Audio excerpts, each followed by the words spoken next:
सभी विचारशील श्रद्धाशील महानुभाव।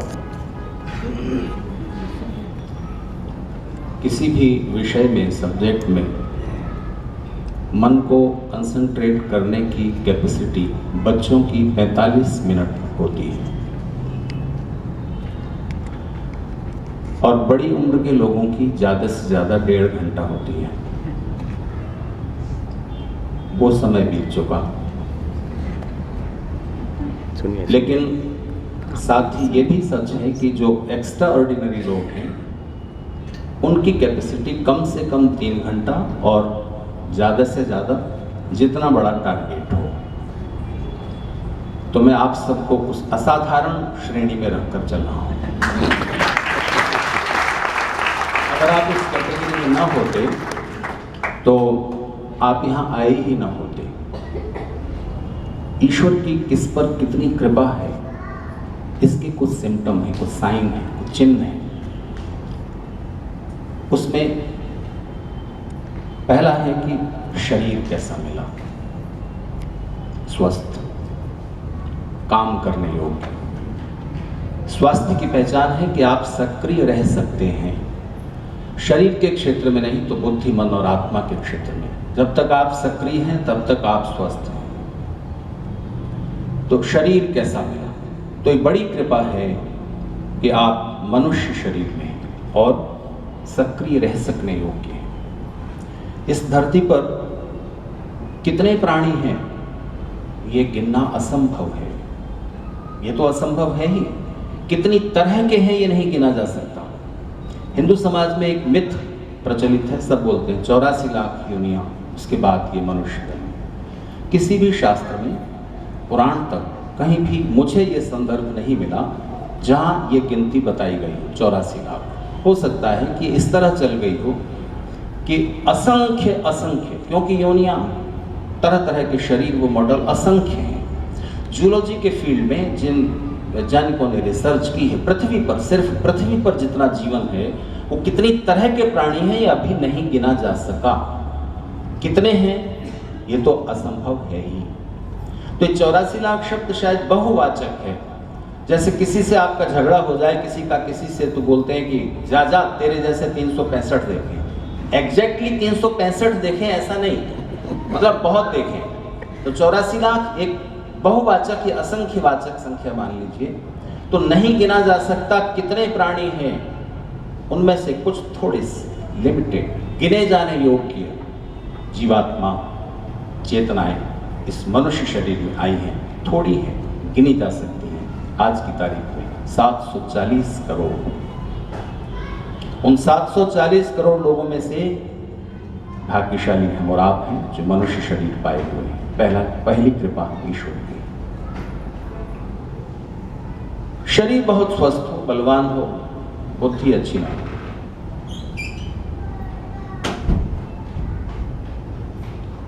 माता पिता कैसे मिले, बुद्धि कैसी मिली, ये ईश्वर की कृपा के अगले चरण हैं। लेकिन मन अच्छा नहीं, मन की भावनाएं, मन के संस्कार ठीक नहीं, तो बुद्धिमान व्यक्ति जिसका मन प्रदूषित है, मन की भावनाओं की दिशा ठीक नहीं है, वो ज़्यादा खतरनाक होगा। तो फिर मन कैसा है, फिर शिक्षा कैसी मिली, उसके अवसर कैसे मिले, फिर जो कुछ हमने पढ़ा लिखा, जो कुछ करने योग्य हम बने, उसको करने के अनुरूप, हमारी रुचि के अनुरूप कर्म क्षेत्र में लाके, फिर उसके बाद मन के अनुरूप जीवन साथी, अगर आपका उस दिशा में जाना था तो इसके बाद जो आप चाहेंगे वो आपके अपने पौरुष, अपने पुरुषार्थ से आप हासिल कर लेंगे। पर आप कितना ईश्वर की ओर जा रहे हैं, ईश्वर में आपका मन लग रहा है, आपको आनंद आ रहा है, ये अच्छा है। लेकिन इसका चिन्ह होता है परमेश्वर की कृपा। जब आपकी उपासना, मेडिटेशन, ध्यान आदि के बाद जब बरसती है तो उसका पहला चिन्ह होता है कि उस इंसान की दूसरों को दुख पहुंचाने से, पाप से अरुचि होने लगती है। वो दूसरों को दुख पहुंचाकर कुछ नहीं पाना चाहे, संसार का साम्राज्य भी नहीं।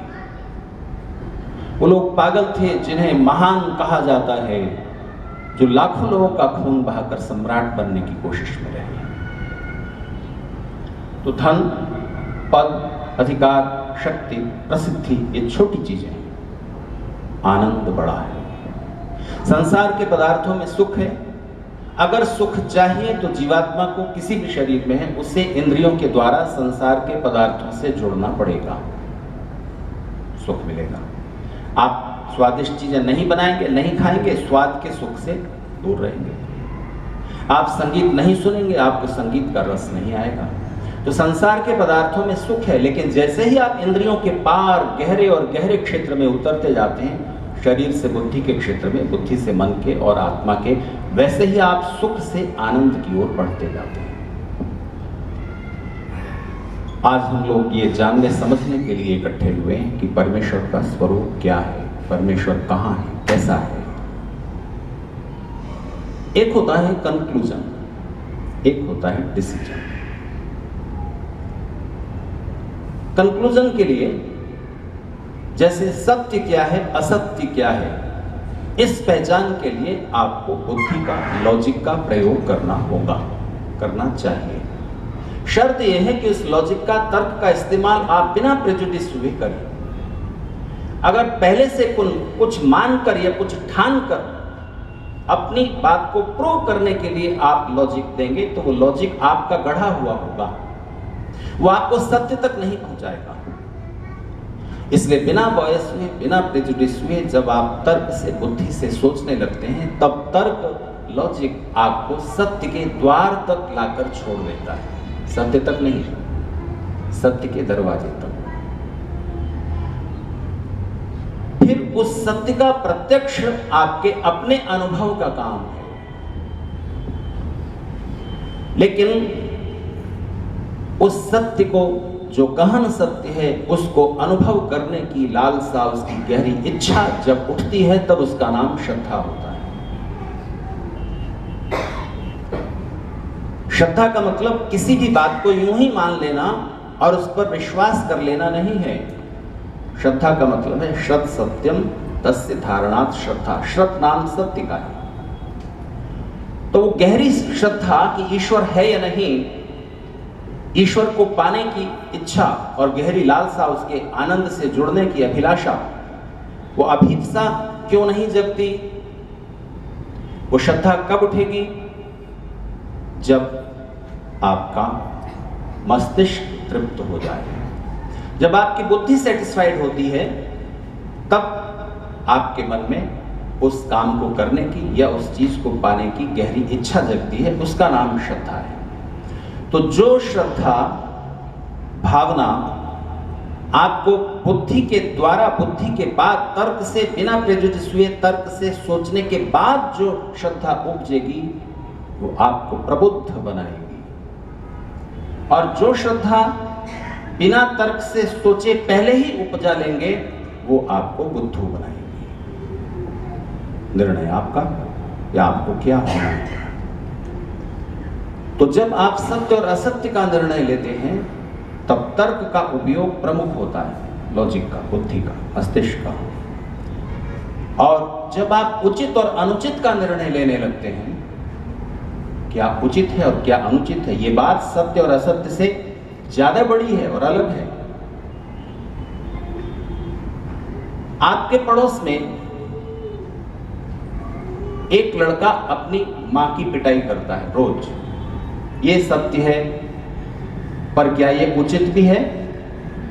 स्पष्ट हुआ कि सत्य और उचित जरूरी नहीं कि आपस में जुड़े हुए हों। तो सत्य क्या है, असत्य क्या है, ये निर्णय जरूर करना चाहिए और इसमें बुद्धि का प्रयोग होगा।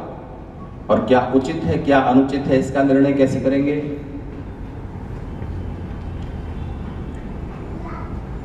ध्यान दीजिए, जो भी निर्णय जीवन में कभी भी आप लेंगे, अगर केवल मन की भावनाओं के आवेग में लिया जाएगा, चाहे वो प्रेम हो, चाहे वो दया ही क्यों न हो, करुणा ही क्यों न हो, क्रोध हो, किसी भी मन की भावना के आवेग में जो भी निर्णय लिया जाएगा, वो निर्णय मूर्खता में बदल जाएगा, बेवकूफी तक पहुंचाएगा। और जो निर्णय सिर्फ बुद्धि से, सिर्फ इंटेलेक्चुअली लिया जाएगा, वो क्रूरता में बदल जाएगा, नीरस हो जाएगा। अगर जीवन में भावनाएं न हो, जीवन नीरस है। भावनाओं की जगह है, और अगर बुद्धि की मर्यादा न हो तो कोई भी आपके मन की भावना उस मर्यादा से बाहर जाकर के विनाश करने वाली हो जाएगी। तो निर्णय जब लेने लगे उचित और अनुचित का, तब कैसे लेंगे? मन से या बुद्धि से? एक तीसरी चीज और है, भावना से। और दुनिया में जितना दुख है, जितनी अशांति है, जहां भी युद्ध है, चाहे मित्रों के बीच हो, भाइयों के बीच हो, पति पत्नी के बीच का झगड़ा, या बड़े बड़े राष्ट्रों के बीच, समुदायों के बीच के युद्ध, हिंसा, बस उस एक चीज को हटा देने की वजह से। वियतनाम का युद्ध 20 साल तक चला। अमेरिका की सेनाएं 20 साल तक वियतनाम में पड़ी रही। आखिर को वियतनाम के 2 टुकड़े कर दिए गए, उत्तरी वियतनाम, दक्षिणी वियतनाम। तो सोवियत संघ का प्रभाव वियतनाम के एक हिस्से पर था और एक हिस्से पर अमेरिका का प्रभाव। तो जब 2 टुकड़े हो गए तो उस वियतनाम का एक वियतनामी सैनिक जनरल जो कि अमेरिका की तरफ से लड़ रहा था, उसे जब लगा कि अब वो उस हिस्से में फंस गया था जहां सोवियत संघ की सेनाओं का प्रभाव बढ़ रहा था, तो उसे लगा कि अब यहां के लोग तो मुझे पकड़ करके मार डालेंगे, सोवियत सेनाएं तो मुझे पकड़ लेंगी। तो उसने पहले से सोच करके इंतजाम किया हुआ था, अपने घर के पीछे के हिस्से में उसने 4 सीटों का छोटा सेस्ना हवाई जहाज, सेस्ना नाम का, वो रखा हुआ था कि जब ऐसी परिस्थिति आएगी मैं उड़ जाऊंगा देश छोड़ करके। तो उसे समझ में आ गया कि अब यहाँ रहना सुरक्षित नहीं है, तो उसने अपने परिवार को सेस्ना में बिठाया और वो छोटा हवाई जहाज लेकर के वो उड़ चला। उसे वियतनाम से बाहर जाकर जाहिर है अमेरिका में शरण लेनी थी, लेकिन जब वो आकाश में पहुंचा तब उसको पता चला कि उसके हवाई जहाज में पेट्रोल सिर्फ 15 मिनट उड़ान के लायक है। इतनी देर में अमेरिका तो नहीं पहुंचा जा सकता। तो उसने सर्च किया और उसे पहले से भी कुछ अंदाजा था कि अमेरिका की नौसेना का, नेवी का एक शिप अभी समुद्र में था और वहां पर वो पहुंच सकता था। तो शिप के नजदीक वो पहुंचा और उसने शिप के कैप्टन से रेडियो तरंगों से संपर्क किया और ये कहा कि देखो, मैं ऐसे ऐसे एक वियतनामी सेना का जनरल हूं, उच्च अधिकारी हूं और मैं अमेरिका की तरफ से लड़ता रहा हूं। ऐसी परिस्थिति में मुझे देश छोड़कर भागना पड़ा है और मुझे पता चला है कि मेरे हवाई जहाज में सिर्फ 15 मिनट का पेट्रोल है, उसमें से 5 मिनट बीत गए हैं और मुझे अपने शिप पर आप उतरने दीजिए। अभिमन्यु जी बताएंगे कि जो नेवी के शिप होते हैं इतने बड़े होते हैं कि उस पर छोटे हवाई जहाज उतर सकते हैं, और वो होते ही इसीलिए कि वहां से फाइटर प्लेन उड़ान भरें और शत्रु देश पर बमबारी करें। मुख्य उपयोग यही उनका होता है। तो शिप पर वो शरण पा सकता था, उसके बाद अमेरिका पहुंच जाएगा। उसको तसल्ली हुई कि मैं अब बचूंगा, मेरा परिवार भी सुरक्षित है। तो शिप के कैप्टन से उसने अनुरोध किया कि जल्दी से जगह कीजिए, मिनट मिनट पेट्रोल कम हो रहा है और मुझे शिप पर उतरने दीजिए। शिप का कैप्टन उलझन में पड़ गया, क्या करूं, क्योंकि उस शिप पर लदे हुए थे अमेरिकन नेवी के फाइटर हेलीकॉप्टर, जिनकी एक एक की कीमत करोड़ डॉलर में थी। उस हवाई जहाज को उतरने के लिए रनवे भी चाहिए छोटा सा, तो वो उतरेगा तो उसके लिए उसको 9 हेलीकॉप्टर समुद्र में धकेलने होंगे, डुबो देने होंगे। जो करोड़ों डॉलर की एक की कीमत है हेलीकॉप्टर की, 9 हेलीकॉप्टर समुद्र में डुबोने हैं, ये रिस्पॉन्सिबिलिटी मैं कैसे लूं? अब वो युद्ध तो खत्म हो गया, वियतनामी आदमी है, अब उसका होगा जो भी होगा।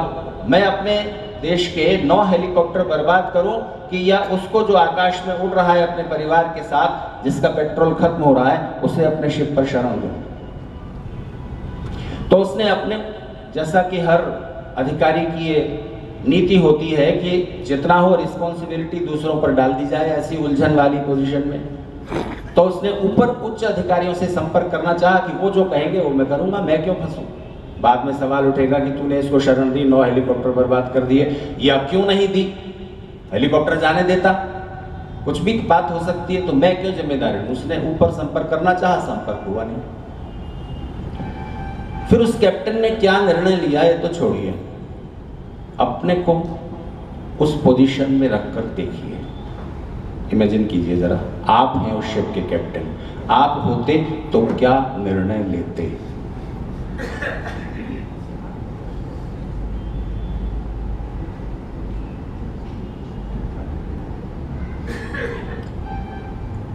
यहां पर सिर्फ बुद्धि से लिया गया निर्णय काम नहीं आएगा, सिर्फ भावनाओं से लिया गया निर्णय उचित नहीं होगा। तो परमेश्वर कैसा है, कहां है, निर्णय कैसे हो?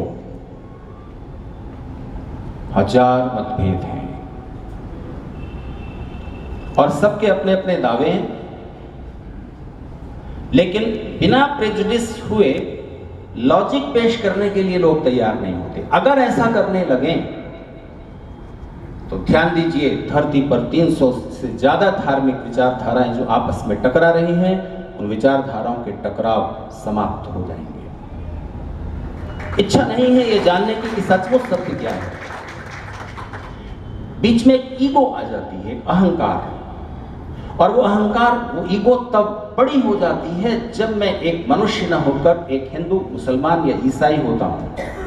फिर मैं एक बड़ी कम्युनिटी का सदस्य हूं, और जितनी बड़ी कम्युनिटी उतनी ही ईगो विराट हो जाती है, और फिर इस ईगो में एक दूसरी चीज जुड़ती है, टाइम। एक तो ये रूप कि इतने लोग जिस बात को मान रहे हैं मैं भी उसको मान रहा हूं, गलत कैसे होगी? और दूसरी बात, इतने टाइम से जो चीज लोग मानते आ रहे हैं वो गलत कैसे हो सकती है? पर जब भी सत्य को जानना हो, एक काम करना जरूरी होगा, जो सत्य स्थापित सत्य है, जो सत्य स्थापित सत्य हैं, उनके खिलाफ भी सवाल उठाने की हिम्मत रखना।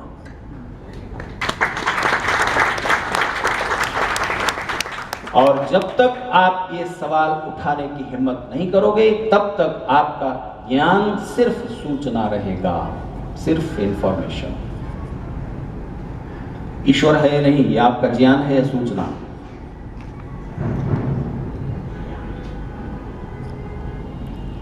धरती गोल है, ये सूचना है कि ज्ञान? ज्ञान है। जब तक आपने सुन लिया है कि धरती गोल है और मान लिया है, तब तक ये सिर्फ सूचना है। और जब आपने सवाल उठाए कैसे माने कि धरती गोल है, दिखती तो चपटी है, फिर जो आपको साइंटिफिक फैक्ट और लॉजिक सामने आते हैं, उनको जब आप समझ लेते हैं, तब आपकी बुद्धि तृप्त और संतुष्ट हो जाती है। हाँ, समझ में आ गया, धरती गोल है। तो जब आप बुद्धि से तृप्त संतुष्ट हो जाते हैं कि इन कारणों से, इन वैज्ञानिक तथ्यों की रोशनी में, इन तर्कों के आधार पर यह निश्चित होता है कि ईश्वर है, तब आपके मन में फिर श्रद्धा उठती है, बुद्धि के बाद आई हुई श्रद्धा। और वो श्रद्धा कहती है कि ईश्वर है, निश्चित हुआ, सत्य असत्य का निर्णय हो गया, लेकिन अब देखें कि उसका आनंद क्या है, जाने कि उसका आनंद क्या है। तब उस ओर जब आप पहला चरण बढ़ाएंगे, वो भी सही दिशा में होगा।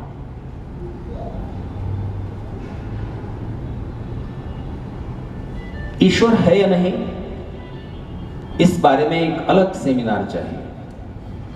और धरती पर एक बहुत बड़ी संख्या में समुदाय है, कम्युनिस्ट हैं, साइंटिस्ट का बहुत बड़ा वर्ग है, रेशनल अब कहने वाले लोगों का बहुत बड़ा वर्ग है, जो कहते रहते हैं कि ईश्वर नहीं है, और जिन्हें ईश्वर के आनंद का अनुभव हुआ है, जिन्हें अनुभव हुआ है, उनके लिए तर्क की कोई जरूरत नहीं रह जाती।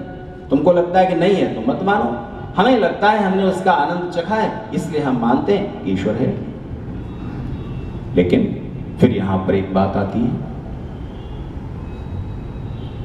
साइकोलॉजी बोलती है कि जब आप कोई भी नशीली दवा ले लेते हैं, LSD, हेरोइन, हशीश का एक छोटी सी क्वांटिटी, तो वो आपको जो आनंद आता है उसमें और मेडिटेशन में जो आता है, क्या वो समान नहीं है? हो सकता है वही हो। ईश्वर हो ही नहीं, बस ऐसे ही आप जो अपनी कल्पना को गहरा करते जाते हो कि ईश्वर है और यूं आंख बंद करके और सांस खींच के करते रहते हो, उसके बाद उसे आप मेडिटेशन कहते हो। उस हालत में, मन रुक जाने की हालत में कुछ ऐसा वैसा महसूस होता ही है। और जो आप बड़ी कोशिश करके मेडिटेशन में महसूस करते हो, LSD, हेरोइन, हशीश की एक छोटी सी टैबलेट आपको वही महसूस करा देती है। तो अंतर क्या हुआ?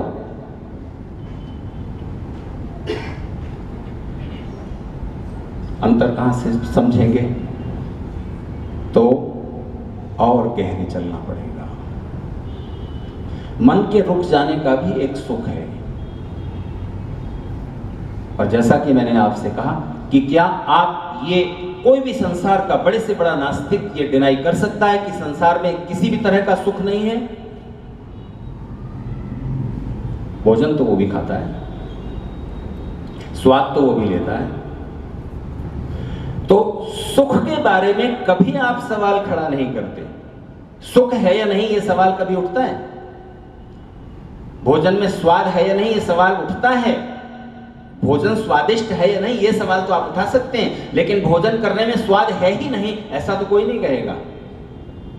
कभी भोजन स्वाद होता है, कभी नहीं होता, पर स्वाद होता है ना। स्वाद का अस्तित्व तो है। तो सुख के अस्तित्व से आप कभी मना नहीं करते, क्योंकि वो हम सबका अनुभव है। हम सबका अनुभव वहां समान हो जाता है। तो ईश्वर के आनंद में और मन के रुक जाने के आनंद में कुछ अंतर है। मन का रुक जाना और फिर वो ड्रग से उस अवस्था में पहुंच जाना, ये समान हो सकते हैं, हो सकते हैं। मैं निश्चित रूप से नहीं कह रहा हूं, लेकिन ईश्वर का आनंद एक अलग बात है और उसके प्रमाण आपके जीवन के व्यवहार से मिलेंगे। बहरहाल, ईश्वर कहां है और कैसा है और ईश्वर है या नहीं, इन तीनों सवालों पर जानने की कुछ जरूरत है। या हम बिना तर्क का, बुद्धि का, सत्य और असत्य के निर्णय की प्रक्रिया का इस्तेमाल किए बिना हम कुछ भी मानकर बैठ जाएं, तो फिर क्या होगा कि फिर जब एक कसौटी हमारे पास नहीं होगी सत्य और असत्य के या उचित और अनुचित के निर्णय की, तब फिर हर व्यक्ति जिसको भी उचित मानता है, फिर उचित और अनुचित का कोई भी निर्णायक तत्व नहीं रहा।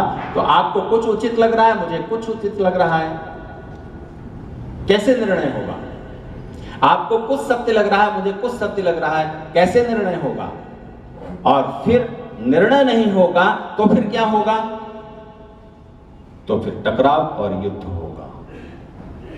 दुनिया में जितने भी युद्ध हैं, छोटे या बड़े, कारण दो ही होते हैं, या तो स्वार्थों का टकराव, या मैं सच, मैं जो मानता हूं वही सच है और दूसरा मानता है मैं जो मानता हूं वही सच है। इन अहंकारों का टकराव। क्योंकि मनुष्य ने बिना पूर्वाग्रहों के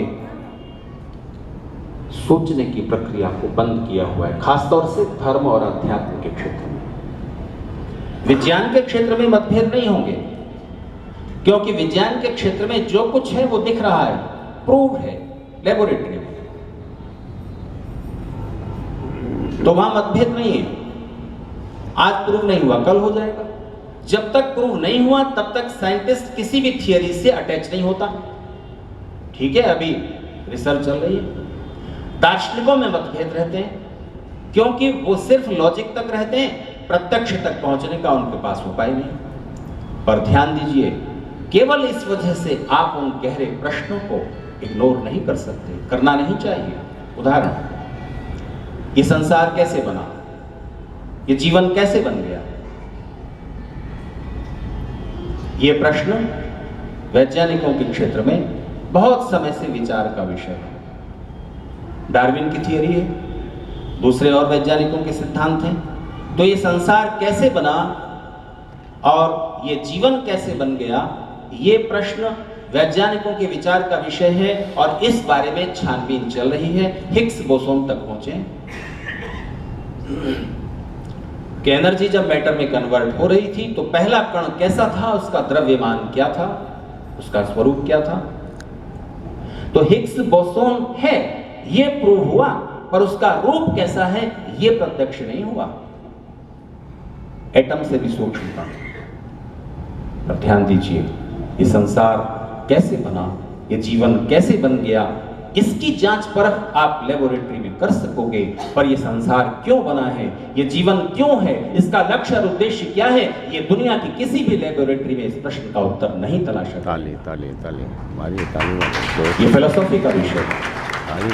इसीलिए इमर्सन का कहना था कि जहां पर साइंस की सीमा समाप्त होती है वहां से फिलोसॉफी की शुरू होती है। इसका मतलब ये नहीं है कि साइंस और फिलोसॉफी में कोई विरोध है या फिलोसॉफी साइंस से बड़ी है। इतनी सी बात है कि आप अपनी इंद्रियों से जिन फैक्ट्स को जान लेते हैं, अब उससे आगे बढ़ने के लिए उन फैक्ट्स की रोशनी में आप बुद्धि का प्रयोग करते हैं और उसके बाद बुद्धि के प्रयोग से आप सत्य के प्रत्यक्ष के दरवाजे तक पहुंच जाते हैं।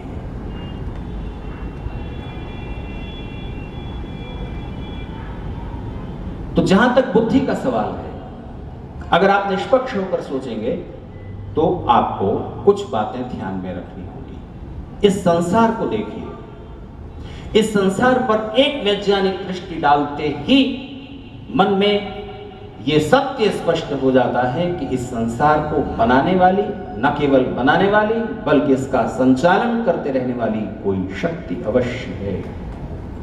क्योंकि इस पूरे संसार में बड़े से बड़ा प्लेनेट हो, स्टार हो, उनके बीच का तालमेल हो और इस संसार के किसी भी पदार्थ का सबसे छोटा कण एटम हो या उससे भी छोटी सूक्ष्म चीज एनर्जी हो, सभी सूक्ष्म से लेकर विस्तार तक आप एक वैज्ञानिक दृष्टि डालिए, आप ये पाएंगे कि सब जगह नियम काम कर रहा है।